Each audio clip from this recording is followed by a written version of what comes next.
নমস্কার বন্ধুরা, আজকে রান্না করব চিতল মাছ। প্রথমেই চিতল মাছ বাজার থেকে কেটে আনা হয়েছে। এরপর ভালোভাবে ধুয়ে পরিষ্কার করে নিয়ে নুন হলুদ মাখিয়ে রাখবো 10 মিনিট। 10 মিনিট পর কড়াইতে দিয়ে দেব তেল। তেল গরম হলে মাছগুলো ভেজে তুলে নেব। এইভাবে সমস্ত মাছই ভেজে তুলে নেব। এবার একটা মশলা তৈরি করে নেব। তার জন্য নিয়েছি একটা বাটি, আর তাতে দিয়ে দেবো আন্দাজ মতো জিরে গুঁড়ো, ধনে গুঁড়ো, কাশ্মীর লঙ্কা গুঁড়ো আর হলুদ। অল্প জল দিয়ে গুলে রাখবো। আর এখানে নিয়েছি আদা, টমেটো, কাঁচা লঙ্কা, এগুলো পেস্ট করে নেব। পেঁয়াজ রসুনের প্রয়োজন নেই।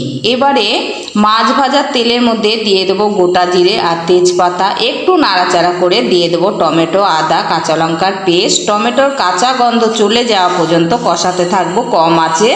এরপর দেবো জলে গুলে রাখা মশলা, আবারও কষাতে থাকবো। এরপর দেব অল্প বাটি ধোয়া জল। এরপর দেব আন্দাজ মতো নুন। আবারও কষিয়ে দিয়ে দেব স্বাদের জন্য একটু চিনি। আবারও একবার নাড়াচাড়া করে দিয়ে দেব পরিমাণ মতন জল। এরপর ঝোল ভালোভাবে ফুটে উঠলে দিয়ে দেব ভেজে রাখা মাছ। এরপর কম আঁচে ঢাকা দিয়ে রাখবো 5 মিনিট। 5 মিনিট পর ঢাকা তুলে চেরা কাঁচা লঙ্কা, ধনেপাতা কুচি দিয়ে আবারও 1 মিনিট ফুটিয়ে নামিয়ে নেব। ধন্যবাদ।